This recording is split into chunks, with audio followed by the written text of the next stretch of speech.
As you can all see from the banners that we have just unveiled, it is 20 years of the establishment of the European Union delegation to Singapore, and really our honor to be at SMU to kickstart what would be a series of events for the delegation. If you are on social media, which I imagine a lot of you are, we are at EU in Singapore on X and EU Singapore on Instagram. So do follow us, tag us, so we can repost the posts that you would be doing through the course of today. In June 2021, the European Union issued its first ever strategy for cooperation in the Indo-Pacific, reflecting the importance of this region. Excellencies, distinguished guests, and many students who are in the audience here today, thank you for joining us. A very special moment and very special day. Our honor to welcome to Singapore the EU Special Envoy for the Indo-Pacific, Mr. Richard Tibbels. We are absolutely delighted to have you here and can't wait to hear what you're going to be telling us about this dynamic region. My name is Deepika Shetty. I'm the press officer for the EU delegation to Singapore. To kick us off with the proceedings today, my honor to invite the European Union Ambassador to Singapore, Her Excellency Ivona Piorko, to deliver the welcome remarks. Ambassador, please.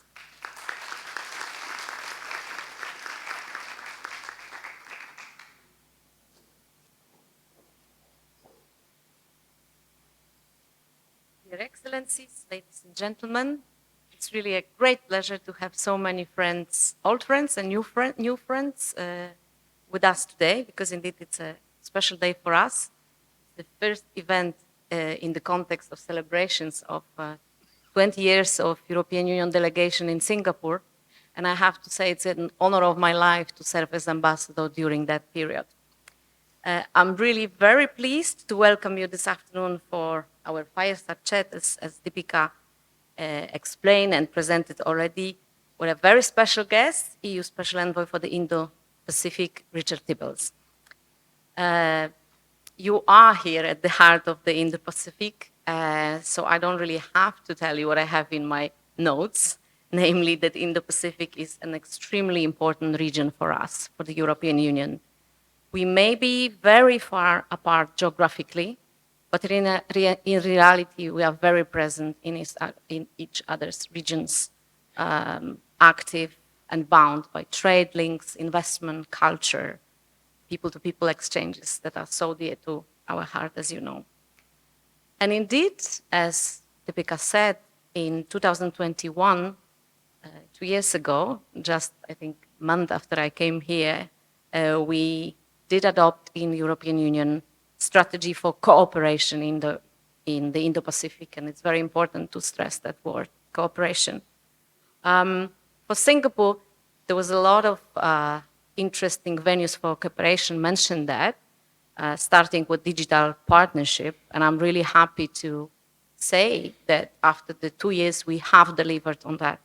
We do have digital partnership in force since last February, and actually we move forward and we are negotiating one of the first in the world legally binding digital trade agreements, namely between European Union and Singapore. And Richard comes here at a very crucial moment. We just had last month in Brussels the third Indo-Pacific Ministerial Forum that gathers a lot of people from across the world, from Europe, from Indo-Pacific, to discuss our presence and future plans.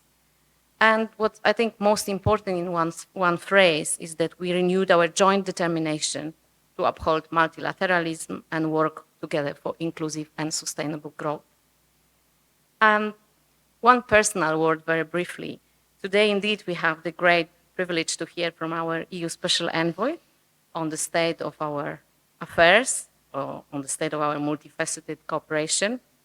Special Envoy, or in other words, dear Richard and I have worked together over many, many years. So it's really a very pleasant moment for us to have his visit.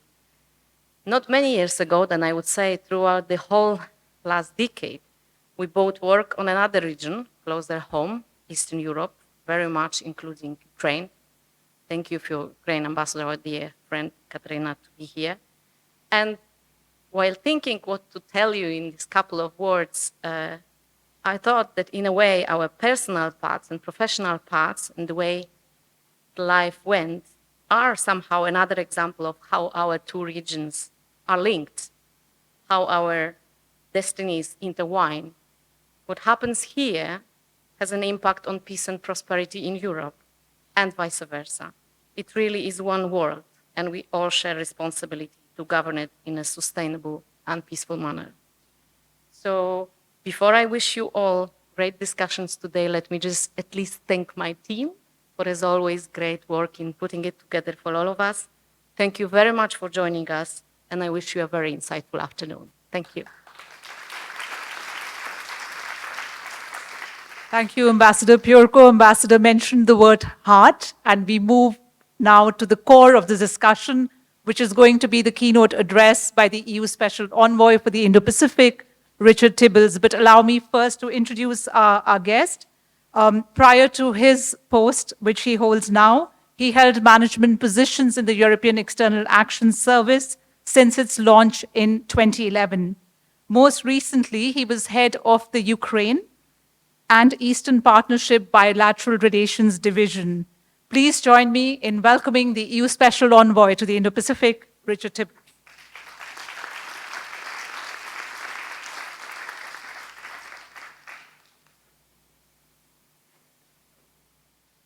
Excellencies, friends, colleagues, I'm really delighted to be here speaking to you today. I want to pay great gratitude to Singapore Management University for hosting us today, to the EU delegation for organizing this, to Ambassador Piorko for her welcome remarks. That seemed very strange for me to say Ambassador Piorko as opposed to Ivona, but there we are. And I'm looking forward to being moderated by Dr. Yo Le Hui in our fireside chat. Now, when I saw the invitation to this and the words fireside chat, I was wondering, now hang on, it's around 30 degrees here. How are we going to manage this with a huge big fire burning in the middle of us? But I am rather glad to see that we are indeed in air-conditioned environment, and that will hopefully provide for an excellent discussion today. As Special Envoy for the Indo-Pacific, a visit to Singapore is only natural and essential. This is an integral part of my engagement with and outreach to this vast region. And as Ivona has said, my visit comes 6 weeks after the third EU Indo-Pacific Ministerial Forum, and my visit is very much a signal of the EU's continuing commitment to intensify our engagement with the region. A few words on EU-Singapore. I think we really are, EU and Singapore, dependable partners in an increasingly turbulent world with a strong stake in each other's prosperity and security. The EU-Singapore Free Trade Agreement, the EU-Singapore Investment Protection Agreement, together with the digital partnership that Ivona has mentioned, provide a very solid base for our burgeoning economic relationship. With trades and goods and services together, Singapore is the largest trade partner in ASEAN, and Singapore is the 6th largest destination for EU foreign direct investments in the world. Upholding the rules-based international order, multilateralism and the rule of law are the bedrock of our relationship. We both believe in the adherence to global rules for peace, security, and prosperity, and this adherence is sorely needed at a time of growing geopolitical tension and regional turbulence. We must make sure that might does not make right, not in Europe, nor in the Indo-Pacific. And that's why the EU appreciates so much Singapore's principled position on Russia's illegal and unjustified war of aggression against Ukraine. And the EU and Singapore are also firm believers in regional integration. And this is why the EU promotes ASEAN centrality. And we're extremely pleased that strengthening EU-ASEAN relations following the commemorative summit that we held in Brussels in December 2022, last month's EU-ASEAN foreign ministers meeting, are so important. And what's more, the these meetings recognized the shared fundamental principles of the ASEAN outlook for the Indo-Pacific and the EU's Indo-Pacific strategy. There are multiple areas where they overlap and are mutually reinforcing in promoting an open, inclusive, transparent, and rules-based Indo-Pacific. So I think there's scope for looking at whether we can develop a joint EU-ASEAN vision for the Indo-Pacific. And looking ahead, I believe that our substantial collaboration in trade, investment, green security should also mean that there will be further EU-ASEAN meetings at the highest heads of state and government level in the years to come. So to sum up, bilaterally in the EU-ASEAN relationship and more broadly in international fora, the EU and Singapore are natural partners. And therefore our cooperation in the Indo-Pacific is in our clear interest. So let me spend a few minutes outlining the EU's engagement with the Indo-Pacific region based on our strategy of 2021. An engagement, I think, is the key word here, given the increasing importance of the Indo-Pacific region. I don't need to remind you, but I will anyway, of a few things. It's home to 3/5 of the world's populations, produces around half of global GDP, contains the major arteries of world trade. It's rich in natural resources. By 2030, the Indo-Pacific will be the consumer of 70% of global energy demand, and the region is home both to some of the biggest emitters of carbon dioxide, as well as states for whom climate change is an existential challenge. All of this combined with intense geopolitical competition and increased tensions in the South and East China Sea, Taiwan Strait, and the actions of the DPRK make it plain that the Indo-Pacific is of vital economic and geopolitical importance in today's and tomorrow's world. So from the EU perspective, we have a strong interest in an open, inclusive, free and stable Indo-Pacific, and our intention is to work with our partners in the Indo-Pacific to uphold international law, the rules-based order, to ensure freedom of navigation and secure sea lines of communication. And we will seek to enhance our trade and economic relations to foster inclusive economic growth in an open and fair environment for trade and investment. We will contribute to the achievement of the Sustainable Development Goals in this region. And we are also working with our Indo-Pacific partners to meet the objectives of the Paris Agreement on Climate Change, the Convention on Biodiversity, and the new Biodiversity Beyond National Jurisdictions. This is a very difficult period in our history, I think. We've had the combination of COVID, climate change, and Russia's invasion of Ukraine, which make it all the more obvious that we need to work very, very closely together. And now the conflict in Gaza has made it all the more clear the importance of firmly tackling conflicts around the world to ensure broad international support, including in the Indo-Pacific, for the rules-based international order. But in addition to the three C's, COVID, conflict, and climate, there's a fourth C, which none of us can ignore, and that is China.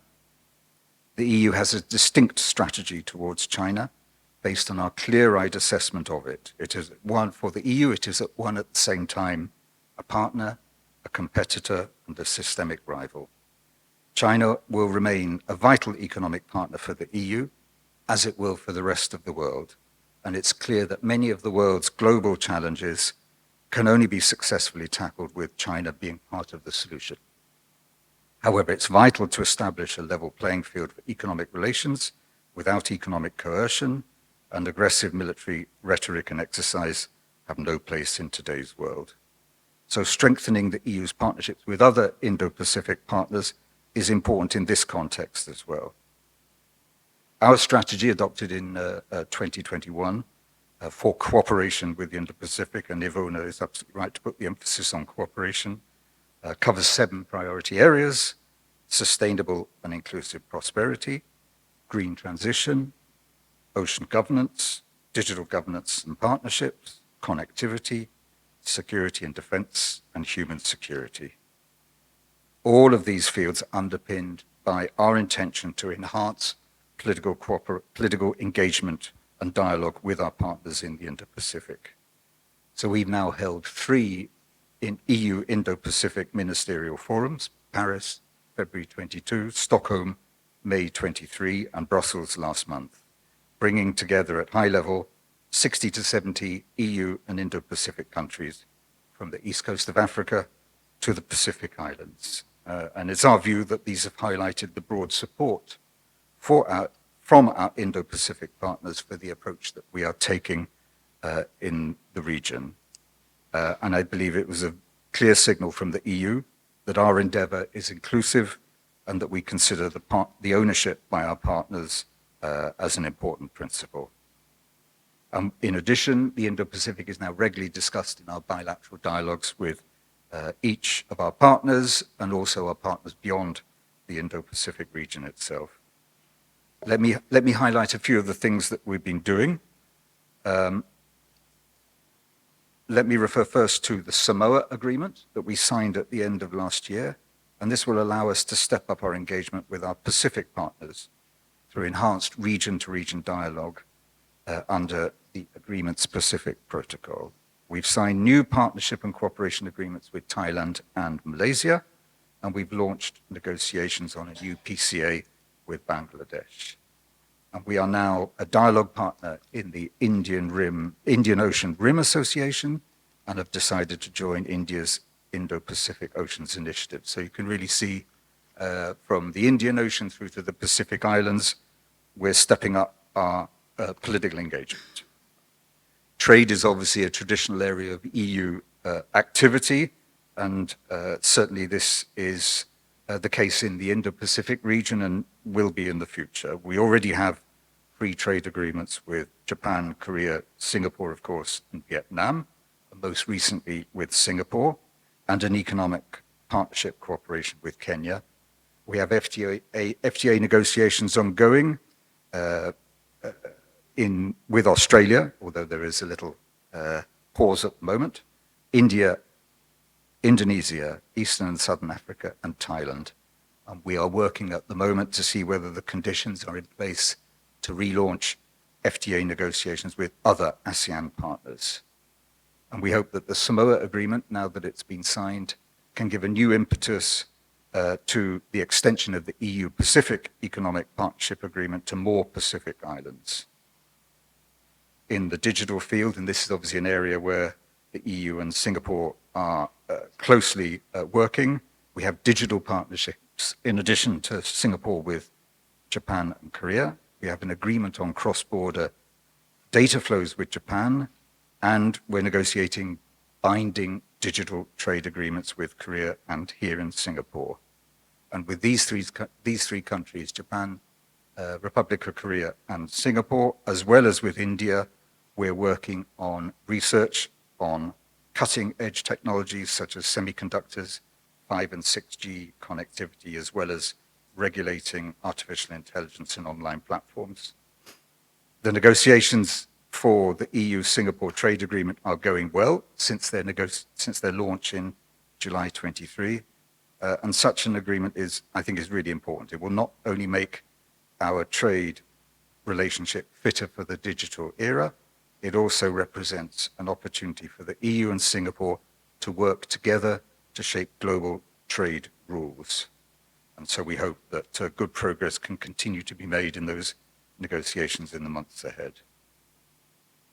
The EU is a global leader in the field of green transition, and I think there's hardly a country across the Indo-Pacific with whom we are not cooperating.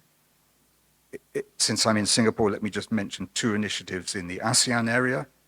Firstly, the EU-ASEAN Green Teen Europe initiative, which we launched in 21, and also the EU support for Vietnam's Just Energy Transition Partnership with other G7 partners. And we very much appreciate Singapore's strong role and presence at COP28, co-facilitating the ministerial consultations on mitigation and co-chairing the contact group for the global stocktake. Very important. In the area of connectivity, the Global Gateway will feed into our Indo-Pacific strategy priorities, boosting green, modern, and resilient investments for sustainable connectivity, from infrastructure to regulatory frameworks in key areas such as transport, energy, health, education, as well as the digital dimension. The Team Europe Initiative for Sustainable Connectivity in ASEAN is one of these examples, with the aim to develop concrete projects in cooperation with our southeastern partners.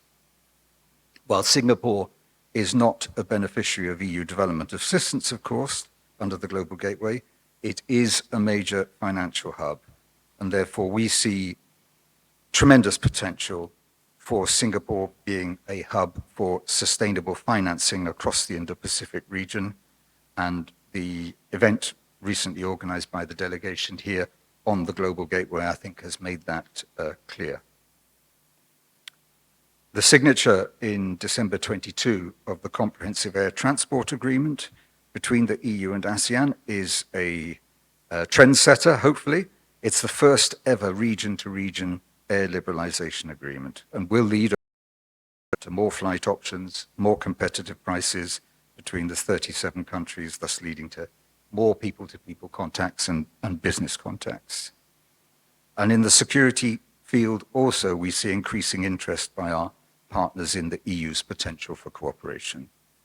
High Representative Vice President Borrell, speaking at last year's Shangri-La Dialogue, described the EU as a smart security enabler, a powerful non-traditional security actor, enhancing our partners' capabilities in fields such as maritime security, cyber, hybrid, and foreign information manipulation and interference, for example. And in this area, we have two regional projects which the EU is funding.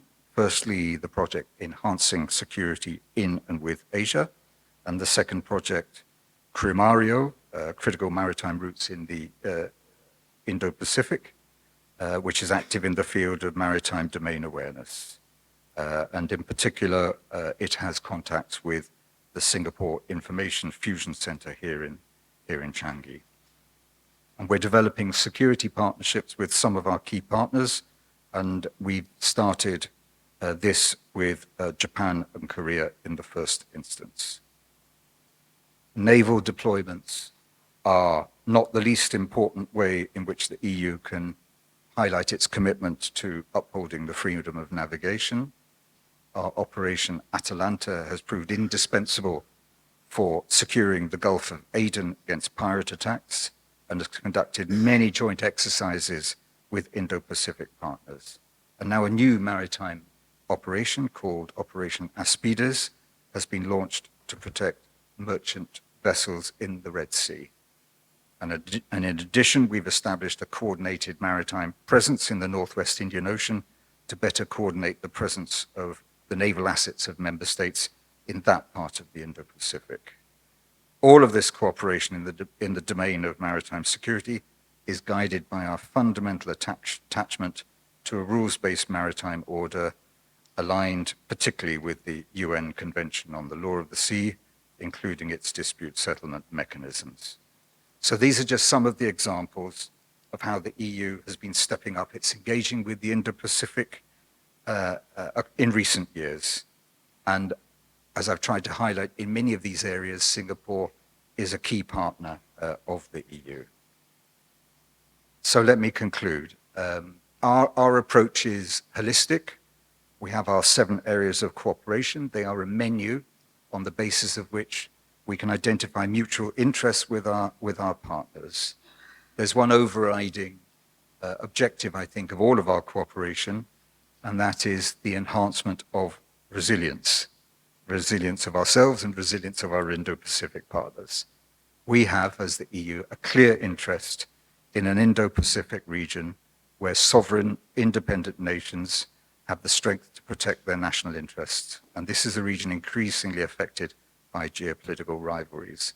So whether it's diversifying supply chains, supporting partners in the green and digital transitions, building sustainable infrastructure, supporting partners' capacities to tackle health pandemics, or working with partners in the security and defense field, all of these areas are designed to reinforce our Indo-Pacific partners' capacities and resilience.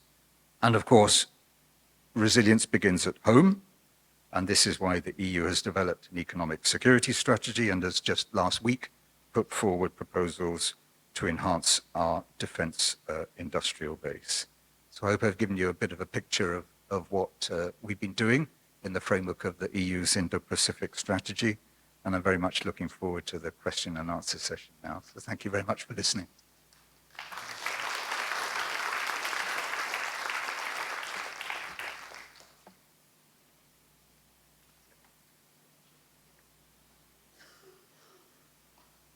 Dependable partners in an increasingly turbulent world, mention of global gateway, and speaking of people-to-people connectivity, and someone who does that really for us is Dr. Yo Le Hui.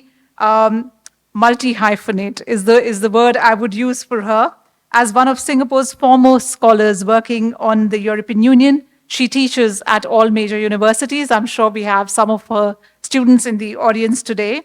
Dr. Yo is Council Secretary and Senior Research Fellow at the Singapore Institute of International Affairs, Adjunct Fellow at the S. Rajaratnam School of International Studies, and Adjunct Faculty at the Singapore Management University. Thank you very much for your insights, Mr. Tibbels, and I will hand the floor over to Dr. Yo. No fire, but she has taken copious notes while you were speaking, so expect lots of fiery questions. Over to you. Thank you, Richard, for that very broad overview of what EU is doing in terms of its Indo-Pacific strategy.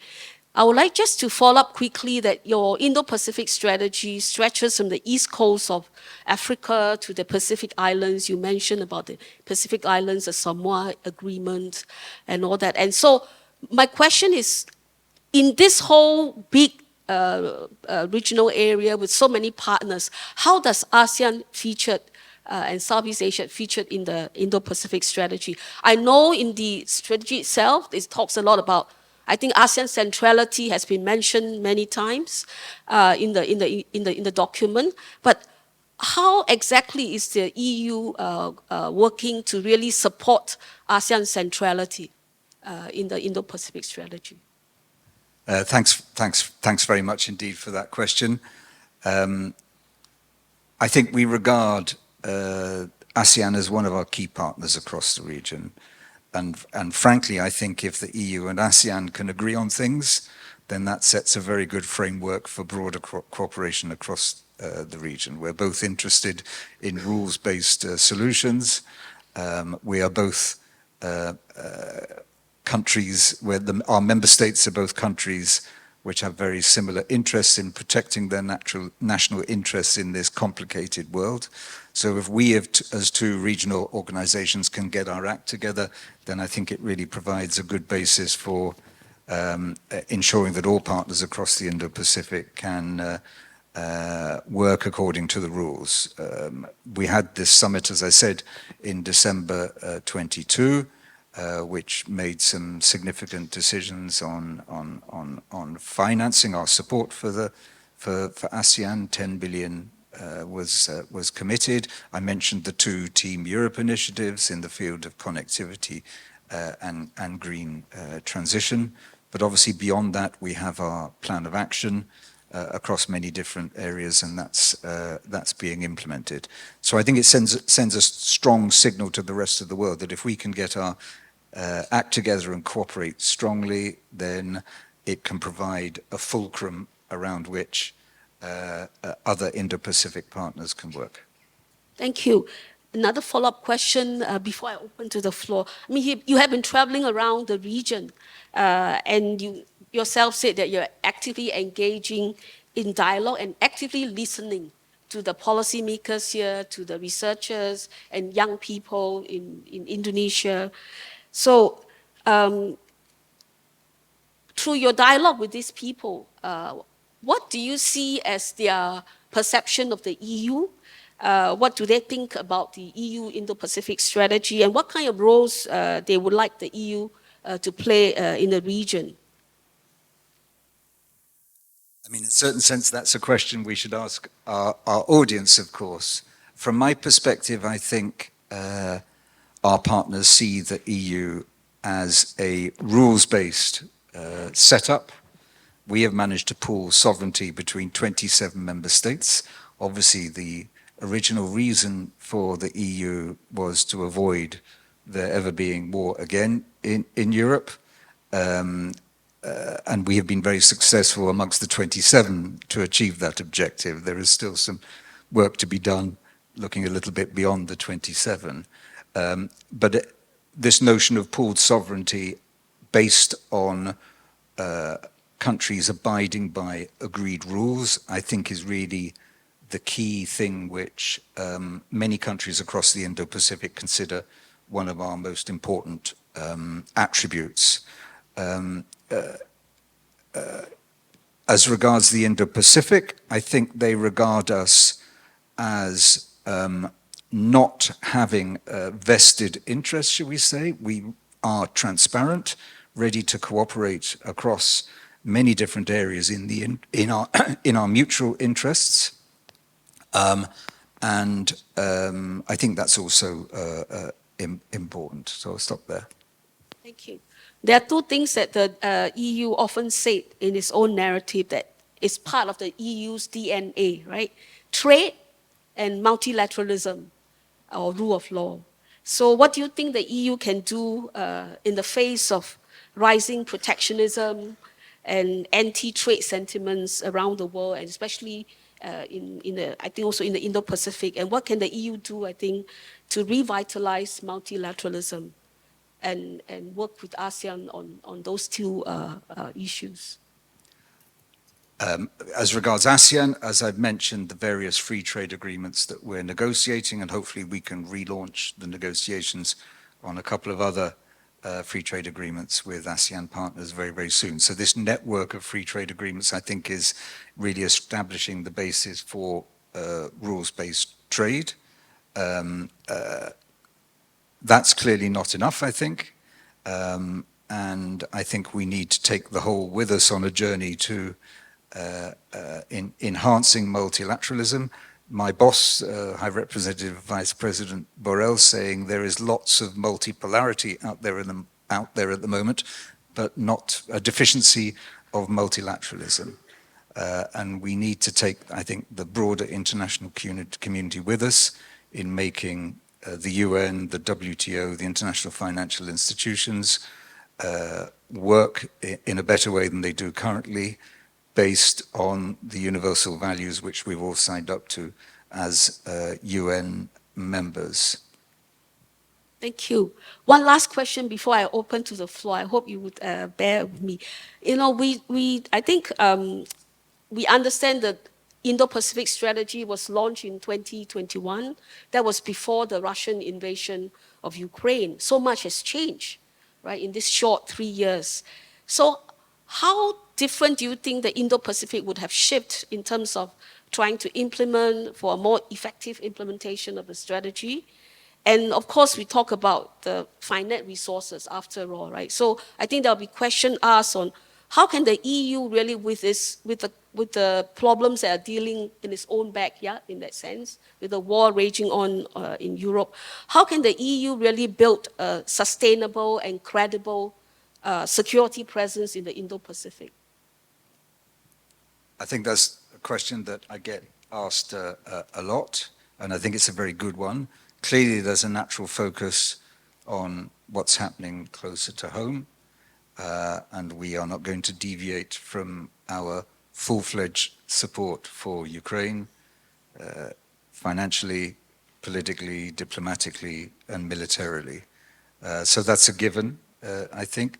Ukraine is now a candidate country of the EU, and Ukraine's future is as much about the EU's future as as about its own future. So our fates are tied to each other. So it's quite right that we are going to put a lot of emphasis on that. We're going to put a lot of emphasis on our economic competitiveness, but and our green transition. But in all of these areas, I'd like to think that the Indo-Pacific is part of the solution, not just an optional add-on to our foreign policy. If we can if we can increase diversified supply chains, this improves our respective economic competitiveness. If we can work together to enhance the rules-based international order, that can only be helpful in encouraging all countries around the world to respect international law. And obviously, we have a big challenge together in meeting the Paris climate targets, and we can only do that by working together.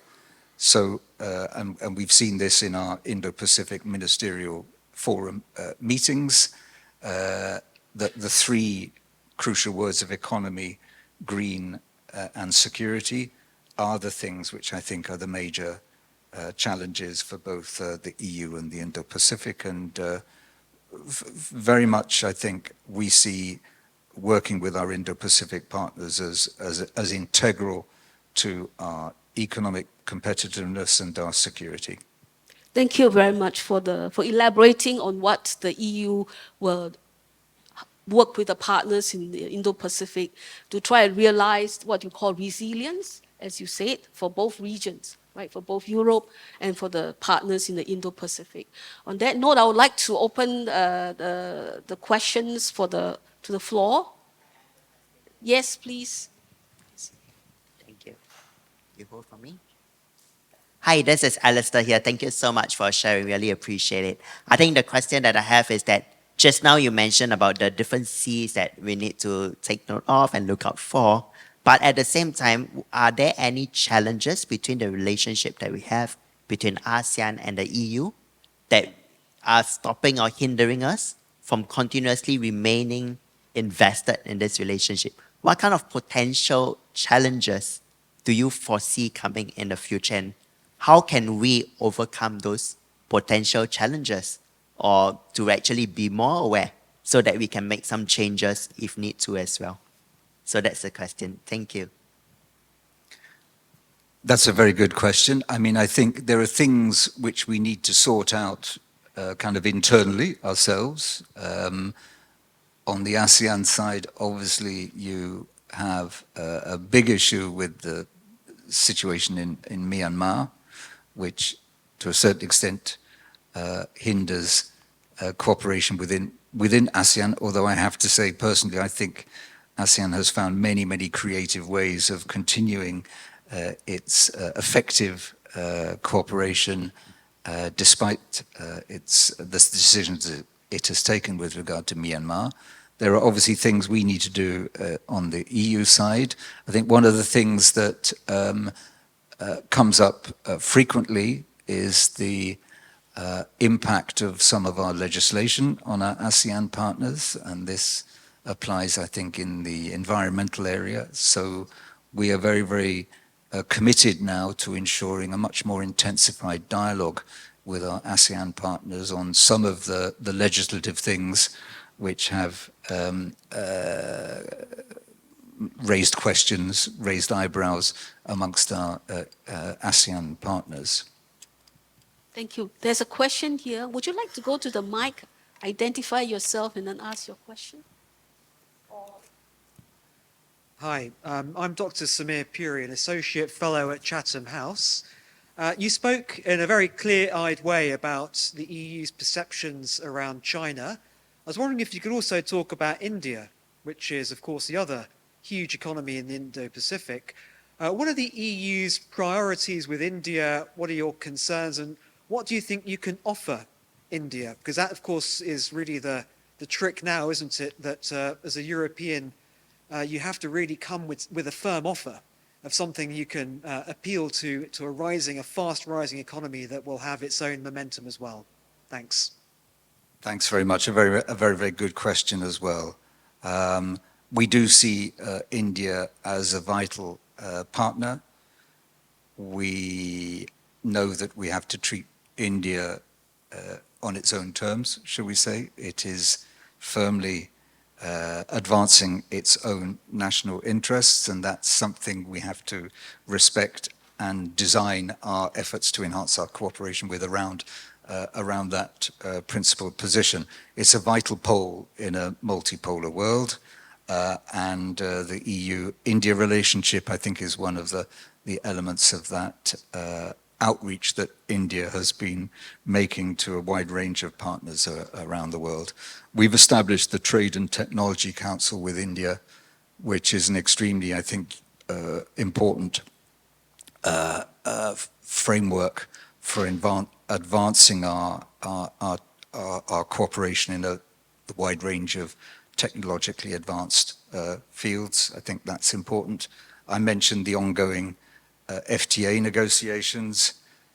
That is obviously an area where there is still a lot of work to be done, where our kind of open, market-oriented trade approach differs slightly from India's economic objectives and its way it sees its own development being pursued. We have a connectivity partnership with India. We believe that India and the EU working together can enhance the potential of other countries. So this is something that we're exploring. How can we combine our resources to enhance the capabilities of other countries in the Indo-Pacific region? India is an increasingly interesting security actor, and I think it's increasingly interested in obviously diversifying its security relationships. And many EU member states have got already strong relationships in the security field with India, and we're looking also at the possibilities for enhancing the EU-India security arrangements as well, security cooperation as well. So across all of those fronts, I think we will attempt to intensify our relations, knowing always that India will have its own views and will remain very much a pole in a multipolar world, which will have its own positions on many issues, which we will have to take account of. There's one question over there. Thank you, Mr. Tibbels, for those remarks. Thanks to the delegation for putting on this event. My name is Jan from the Konrad Adenauer Foundation here in Singapore.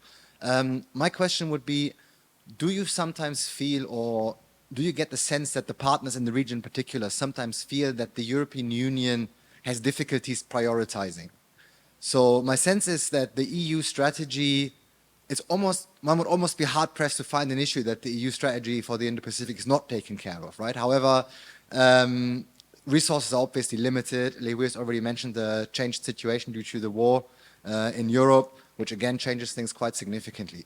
So I get the sense that the EU has some areas where it does have a significant advantage and a lot of capacity to work together with the region. I'm thinking of green finance, I'm thinking of trade, you know, all the things that really matter to ASEAN in particular and to the region as a whole. And I can think of other areas where in particular the European Union, I'm not talking the member states, I'm talking the European Union, has perhaps a little less to offer, which is hard security, which is maritime security, you know, ships, the ominous boats that the EU doesn't actually have, but the member states have. So do you think there's an issue of prioritization sometimes, or is that a sense that you sometimes get from the region? Is that something that you think about? Thank you. Thanks very much. I think we do have a broad approach because I think we cover the whole policy spectrum. We don't want to rule out cooperation with any partner. So geographically, we are going to follow that broad approach rather than prioritizing relations with certain countries, although the intensity of our relations with partners will depend on our mutual interests, of course. So geographically, we're not going to focus on particular countries. We're going to keep working and looking for areas of cooperation with all countries of the Indo-Pacific. I think one thing that we have concluded over recent years is that we need to reach out to as many countries as possible. There's no use like-minded countries sitting in their corner and cooperating amongst themselves.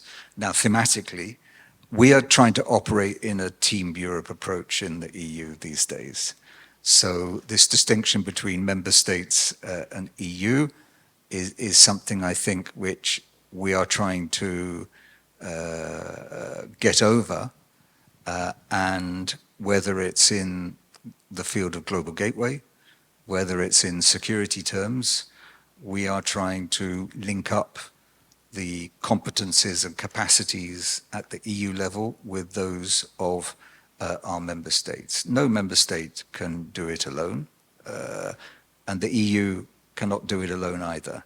So, and you see this, as I said, in the global gateway area, where we're looking towards intensifying our cooperation with national development banks and obviously the private sector in our member states. It's also what we're trying to do in the security field with coordinating our presence in the Northwest Indian Ocean. We hope that the member states' naval deployments in the Indo-Pacific region can be given a little bit of a EU flavor. Our instruments can organize events on the occasion of port calls, for example, so we can give the indication that the EU as a whole is in this together. So in some areas, if you like, the EU will lead and our member states will contribute, and in other areas, our member states are clearly in the lead, and this is obviously in the foreign and security policy area in particular, but there are EU aspects which can make a bigger bang for our euro, should we say. So I think we are moving towards a more coherent and joined up Team Europe approach right across the policy spectrum, I think. Thank you. Are there any other questions? Yes. Yes, thank you very much. My name is Tobias Scholz. I'm a PhD candidate at King's College London and the National University of Singapore.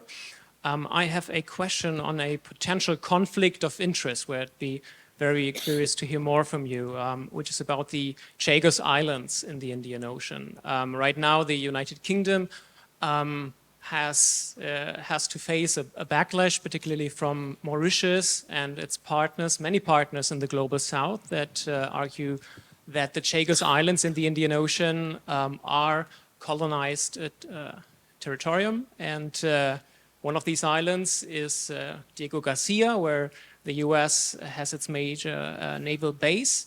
So there we have two of our closest security partners, the United Kingdom and the United States, who are controlling a territory which other countries claim to be still colonialized territory.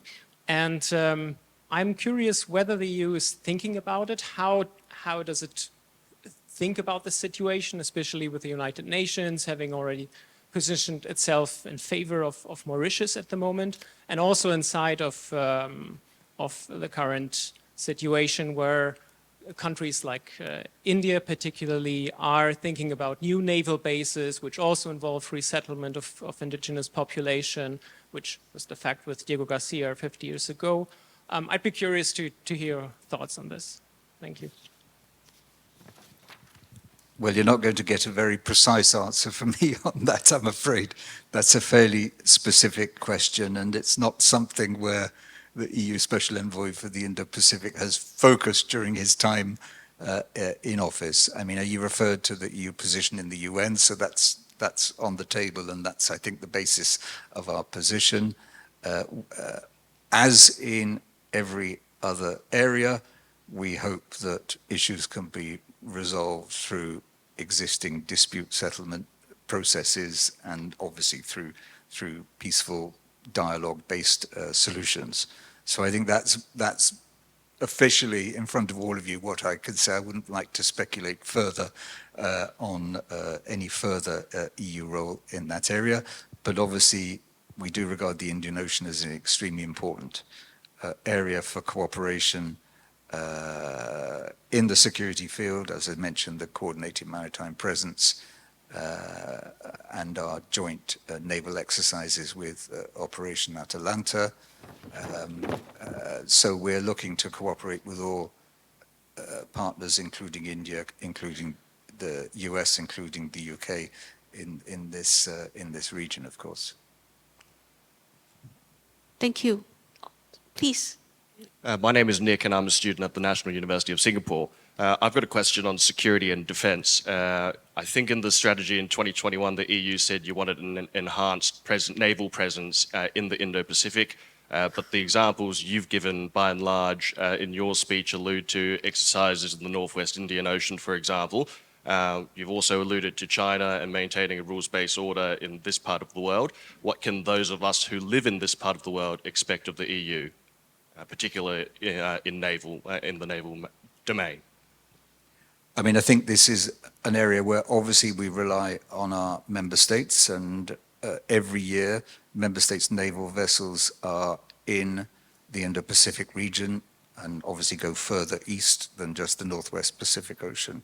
So our expression of our support for freedom of navigation will be very much through the deployment of our member states' naval vessels rather than an overt EU flag in the region, I think. But as I tried to say earlier on, we hope that we can link up with member states' naval deployments our kind of capacity building tools so that we can enhance the capacities of Indo-Pacific partners on the occasion of member states' naval deployments in the region. So I think that's pretty much where we are at the moment. I think that the ambition is to to but as has already been mentioned, there are important military commitments closer to the home at the moment, which obviously are a priority. Thank you. Any other questions? All right. Thank you, Excellency, for your sharing. I'm Alden from a local junior college, and my question is, as much as you mentioned that ASEAN's outlook on the Indo-Pacific has numerous overlaps with the EU's Indo-Pacific strategy, you do have other competing Indo-Pacific narratives from the US, the UK, and Japan, amongst other players. So my question really is, do you foresee a potential dilution of the EU's Indo-Pacific strategy in this region amongst all the other competing strategies? Thank you. I mean, I think we all offer something slightly different. The US offer is different from the Japanese offer, is different from the UK or Canadian offer, or the Indian offer. We all have our different comparative advantages, shall I say. We're in this for the long run. I mean, I think that's what you can say about the EU. We do not kind of announce something and then go away. We give a lot of thought to our policy pronouncements. And as I said at the beginning, I think we regard the Indo-Pacific as vitally important for our prosperity and security going forward. So this really is a long-standing commitment of the EU. So I think you can count on the EU for the long term. I think that's what I can say. Thank you. Please, Ambassador.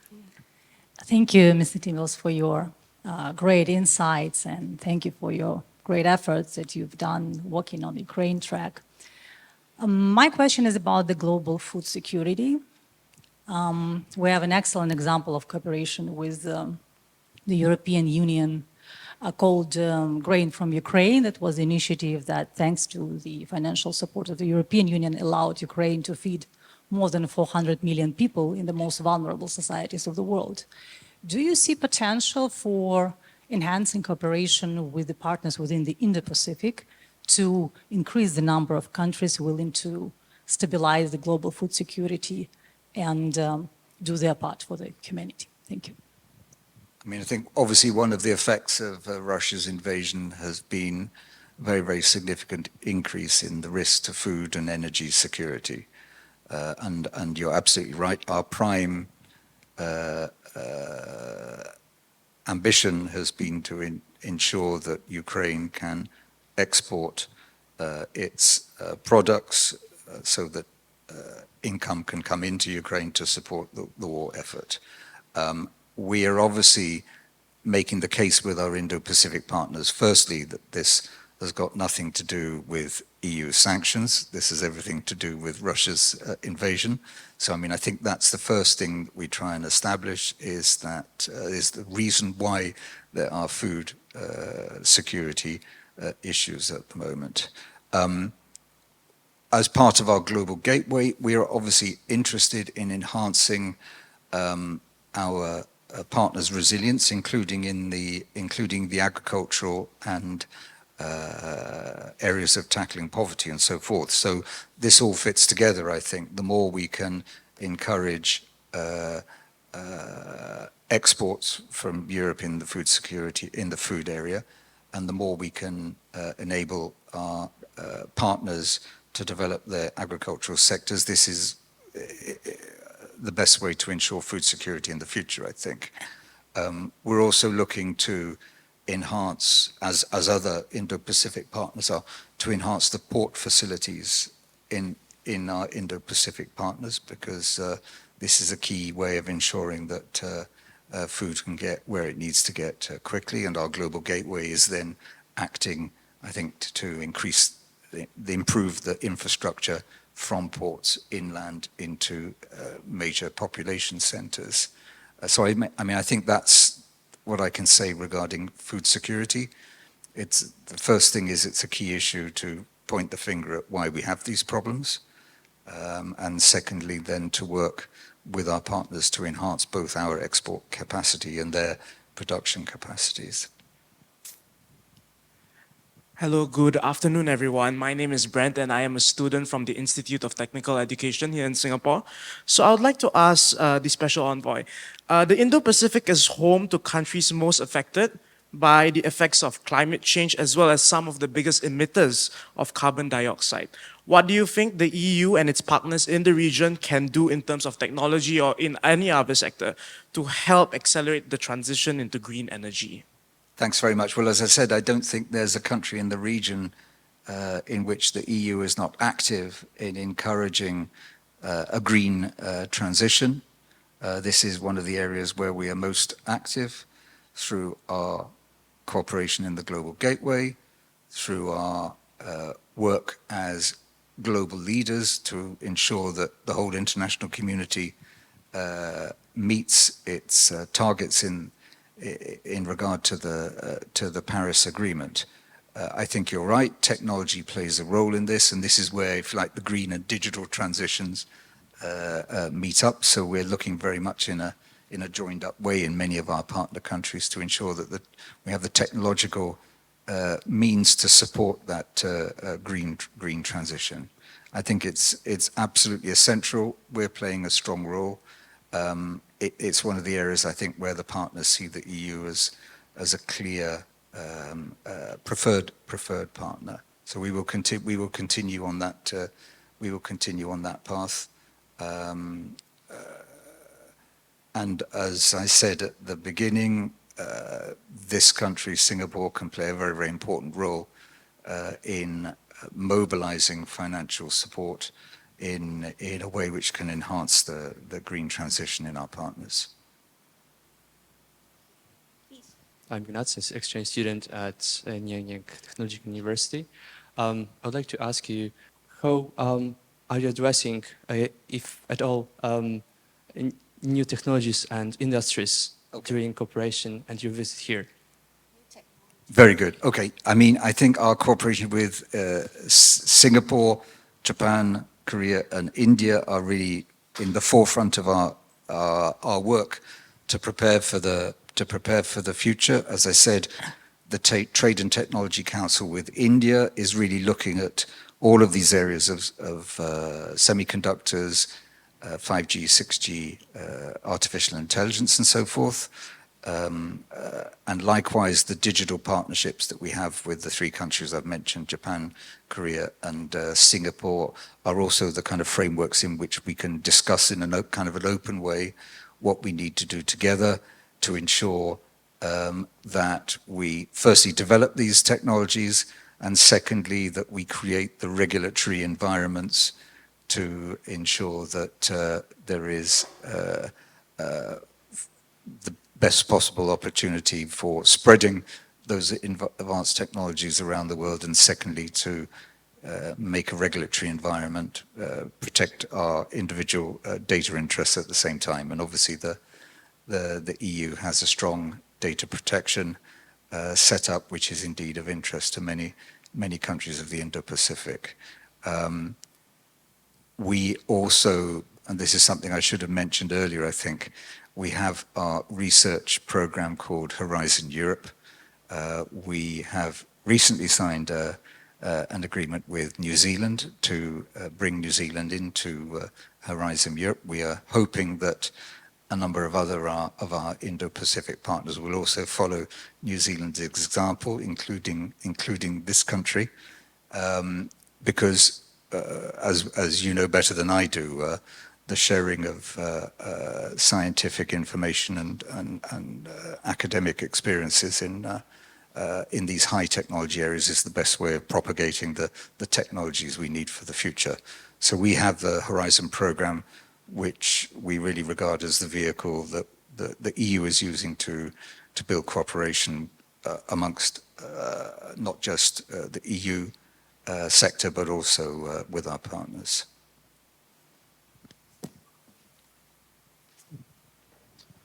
Hi, thank you so much for sharing. My name is Linda Nguyen-Schindler. I'm director of the AI Competence Center at START2 Group. And my question is about startups. So we help run, for example, the German Accelerator to help German startups go into Asia, the EU-India InnoCenter to help EU startups go into India. And so my question really is around these pressing issues that you've mentioned, like climate. Has the EU contemplated leveraging startups to really focus on these issues, these pressing issues, to accelerate the time to impact? And what initiatives can startups look to as they look to help facilitate these solutions that are needed in the region? Thanks very much. I mean, I'm not an expert in this area. I think I can go macro and micro. I think the macro is that our Global Gateway Initiative is precisely looking at how we can mobilize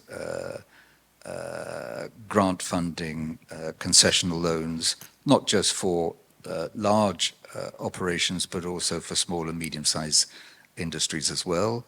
And then I know that the EU works at the level of countries in many different fields of encouraging small and medium-sized businesses as well. So I think there are these two different levels of EU action. And in addition to that, obviously, as I said, we are looking for research cooperation possibilities which can feed into ensuring that small and medium-sized businesses have the capacity to develop new technologies as well. Thank you. Are there any other questions from the floor? My name is Moritz. I work with Jan for the Konrad Adenauer Foundation. And you basically said in order to also improve the relationships between the European Union and ASEAN, it's also important to, do some kind of briefings about the policy pronouncement and legislation that is going to be implemented or enacted from the European Union.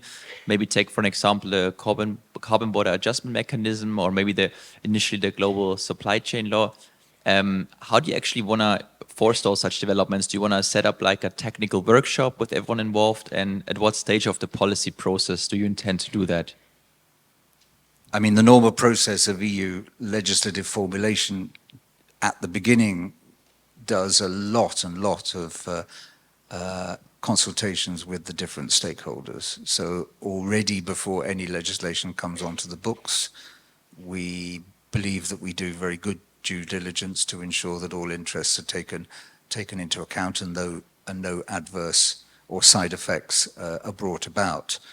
Nevertheless, if there are, then we really do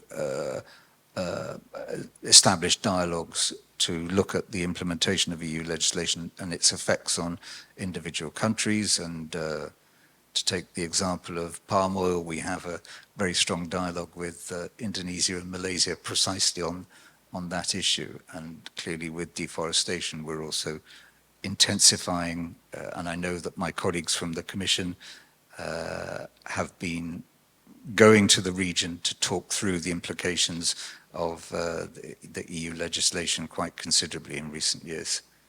So it's due diligence up front and dialogue at the implementation phase. Hi, my name is Kingsley. I'm a secondary school student, and My question is, how can the EU seek to counter supposedly rival states such as China advances into the Indo-Pacific without compromising geopolitical stability and trade, as naval deployments and certain military initiatives in the Indo-Pacific by the EU and the United States could lead the Indo-Pacific to be a breeding ground for conflicts? How do we avoid that while still maintaining the EU's initiative to counter certain military advances into the region? Thank you. Thanks very much. It's great that the most difficult questions come from one of the most youngest members of the audience, I think, and that's a very, very good sign for Singapore's future, I think. It has to be multifaceted. With regard to China, we have strong dialogue with China. I think during the course of last year, many commissioners visited China in their respective policy areas. The High Representative has had many conversations with the Chinese Foreign Minister, and we had the EU-China Summit last December, where we were able to express very clearly, I think, the concerns that we have. So that's one level, I think, which is dialogue and expressing our positions very clearly to the leaderships of other countries. Then, of course, there are the actions that we can take with our partners, and as I mentioned, freedom of navigation operations, the presence of our member states' navies in the region, I think, is a key element of this. Working in international fora to ensure that the rule of law and international law is respected, I think, is the third element of that triad of actions that we take to try and make sure that that, as you rightly say, we maintain a peaceful and stable Indo-Pacific region. Thank you very much, and thank you for all the questions. I've been given the signal that we should stop as we are reaching 4 o'clock soon. But like I said, I think we appreciate all the questions that were asked, and just sort of following up on the last question, which is the most profound in that sense, right? I think, and that's where you probably heard a lot from your dialogue with the partners here, that they do not want to another militarization. They want to be more development focused and focus on dialogue and cooperation, and not to have another a player that seems to be adding so-called fire to the oil and create the instability.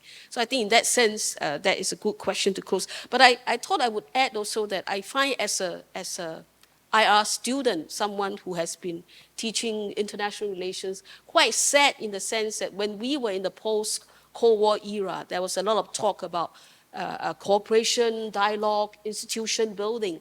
But now we are reaching, I find that the stage has changed, that there's a very coarsening of narratives, right? You have these narratives that tend to demonize the other party. So that's sort of good against evil kind of narratives that has been very much sort of become the norm, which I find a bit concerning, because I think problems cannot be solved by using this kind of coarse language and binary choices and this kind of sort of religious overtones and so I mean that's my own personal view, just to add to that, because I think if we think of the 19th century and the war, second, we say we are afraid that countries sleepwalk into war. I'm afraid that we are in this stage where we are talking ourselves into war, because it's this language and whether we are sort of, talking ourselves into that kind of conflict situation. But this is just my own personal view. Well, thanks very much. I mean, I think we in Europe do see that the Russian invasion is clearly against international law, breaks all norms of international behavior.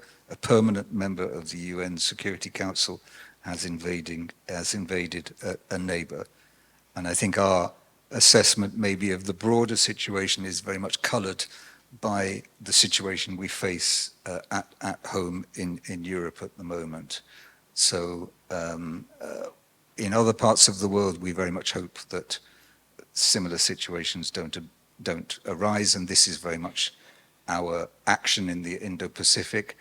As I come back to my main point, it's to enhance the resilience of our partners and ourselves, so that we, I think the Australians like to call it, to make sure that we have agency in the 21st century. So this is, I think, the best way of ensuring that things don't deteriorate further.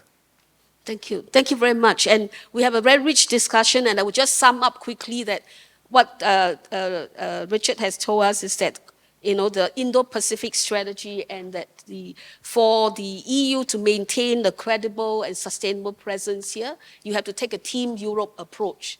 And the global gateway is, of course, a very much integral part of your Indo-Pacific strategy, because this is where you can use this instrument to mobilize resources, to translate this strategy into concrete projects in the region so that people can really see and feel the presence of the EU. And on that note, I close our discussion here. And thank you for your presence and for all the very good questions during the discussion. Thank you. Thank you very much.